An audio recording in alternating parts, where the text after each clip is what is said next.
Narito na naman tayo para sa isang napaka-sweet at nakakakilig na love story nila Kalingap Edu at Ate Viancy. Sulat mo ay aking makilala at kung ano ako'y tanggap. Para sa pagpapatuloy ng ating love story ay narito na naman tayo para sa isang chapter ng buhay ni Ate Viancy at Kalingap Edu. Ngayon nga ay tumungo ang Kalingap team sa pinapagawang bahay ni Ate Viancy. Dito nga ay nabigla ang lahat dahil malapit na itong matapos. Sa buong historya kasi ng Kalingap team sa kanilang pagpapabahay ay kay Ate Viancy ang talagang natatangi dahil ito na ang bahay na nagkaroon ng groundbreaking ceremony at ito rin ang bahay na nagkakaroon ng 2 palapag.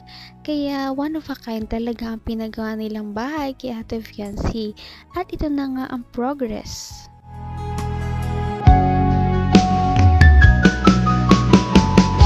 Ang nais ko lang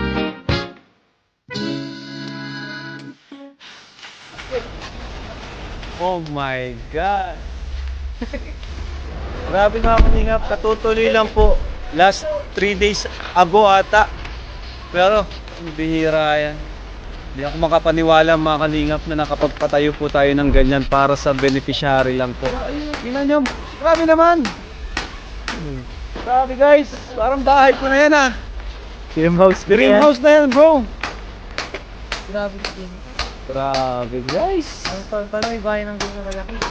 Grabe ka Viancy, sakalam ka Viancy. May Edo ka na, may malaking bahay ka pa. OMG. Grabe, thank you kay Lord. Thank you kay Lord. Sobra. Kasi yung imposible ay nagawa niyang posible, no? Kung ako lang, di ko po kaya magpagawa ng ganyan. Salamat din po sa mga sponsors. Thank you so much. Ayan. Sa team, sa K-Boys, syempre kay Kuya Bal. Thank you. Kay Ate Edna Vlog. Grabe mga Kalingap. Di pa tapos ang ribbon cutting, na-amaze na ako. Di pa napipinturahan. Di pa na lalagyan ng tiles. Grabe talaga. Wala akong masabi mga Kalingap. Syempre salamat din sa mga karpentero natin. Kay Super Mac, Super Andoy. Yan, at yung iba pa dyan, nandyan. Salamat din sa kanila. Todo effort nila dito sa pabahay na ito. Dami nangyari, daming pagsubok na nangyari, natigil. Nahinto ng, I think, mga 1 buwan, 3 weeks. Oh, kasi kinapos tayo ng budget. Pero, this time, may naipon na naman tayo. Tuloy na naman po. No? Para din po yan sa, ano natin, sa legacy ng Kalingap. Habang buhay na po yan, na nakatatak sa Team Kalingap. Konti na lang at talagang mabubuo na ang bahay nila Ate Viancy kaya ito ay ating naabangan. Samantala habang nandito pa sila sa kanilang dating bahay ay patuloy pa rin talaga ang paghihirap nila. Kaya naman hindi na nga sila makapaghintay na makalipat at nangyari na rin iyon soon. Lamunin na yung kanilang lupa dito. Siguro dapat ay makalipat na talaga. Yan. Tay! Ay, grabe. Hello po. Grabe, Tay. Ang taas ng tubig, Tay. Magandang hapon po. Taas ng tubig. Magandang hapon po. Hi, wifey. Grabe naman si wifey. Wifey, oh. Diyan ko na muna yung... Pasok po. Ayaw mo po. Paalala. Pasok. Ha? Pasok po. Sigurado ba? Magbilang pa ako. Pasok na na po yan. Ah. Papasok ko yung katawan ko. Alam ni Monyo. Opo ah. Ang bira, bakit nakalubog ito? Parang mong hinihigop dito ay. Ubus na yung foam. Ay. Hindi ko ano yung babasa. Long time no see ah. Lunes pa yung huli natin kita. Mansari. Yeah. Ay, nga pala. Nay! Hello po, tita. Tita. Magandang hapon po. Grabe, busy pa kayo mag ano. Ay, masarap yan. Sige po. Gusto yung tulong po? Ano po ako dyan? Kailangan ng backup? Ay, hindi na. Ay, sige lang po. Ay, grabe. Saba. Kamukha na yung ano ko unan eh.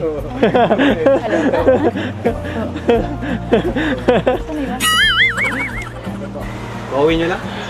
Gawin nyo lang? Hindi po, kanina po po ako. Nagpasundo po ako at ano. Lakas ng ano Hindi ka natakot dyan? Natatakot. Bakit si Marimar ka nga pala? Talagang napakalapat ng mga ngiti ng dalawang ito dahil matagal na rin silang hindi nagkita.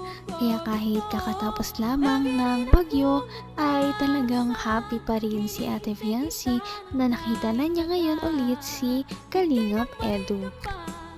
Ano kaya ang dahilan kung bakit siya pumunta? Nay! Hello po, tita. Tita. Magandang hapon po. Grabe, busy pa kayo mag ano. Ay, masarap yan. Sige po. Gusto yung tulong po? Ano po ako dyan? Kailangan ng backup? Ay, hindi na. Ay, sige lang po. Ay, grabe. Saba. Kamukha na yung ano ko unan eh.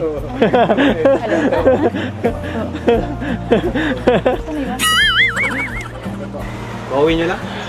Gawin nyo lang? Hindi po, kanina po po ako. Nagpasundo po ako at ano. Lakas ng ano Hindi ka natakot dyan? Natatakot. Bakit si Marimar ka nga pala? Kasi ang Serena. Kahit po si Marie mapatakot. Ha? Ano? Okay ba yan? Grabe naman. Paano walang ilaw tayo? Kulay blue kasi ang ilaw niya dito.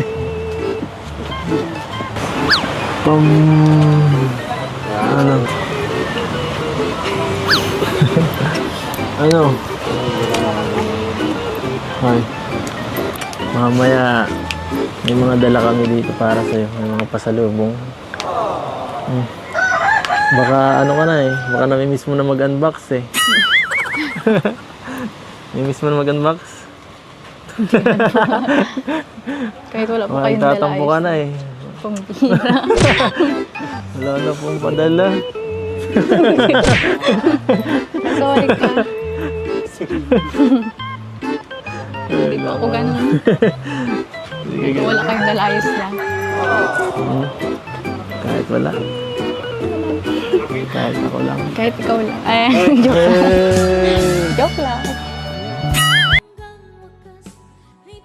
Ang cute naman nilang tignan dahil kahit na medyo matagal lang silang love team ay parang bagong love team pa naman sila dahil medyo nagkakayaan pa rin sila at dahil dito ay hindi talaga naboboard ang kanilang mga supporters na naroon sa kanilang love team dahil palagi silang nagkakaroon ng mga sweet moments sa isa't isa kahit medyo nahihiya pa. Abot kamay na kita. Hoy. Mamaya may mga dala kami dito para sa'yo. May mga pasalubong. Baka ano ka na eh. Baka namimiss mo na mag-unbox eh. Namimiss mo na mag-unbox? Kahit wala po Baka kayong dala, tatampo ka ayos na lang. eh. Pambira. Wala na pong padala. Sorry ka. Hindi po ako ganun.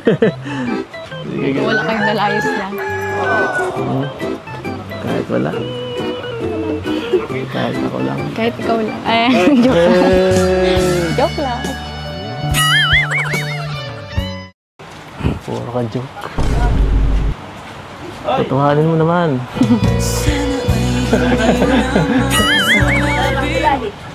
Ay.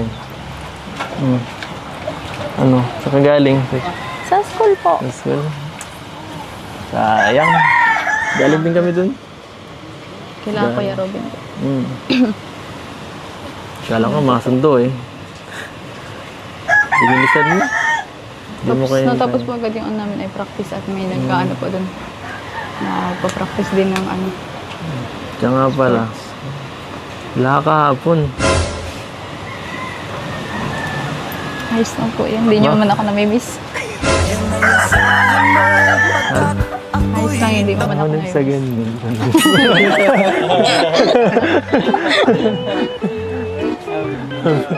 Ano?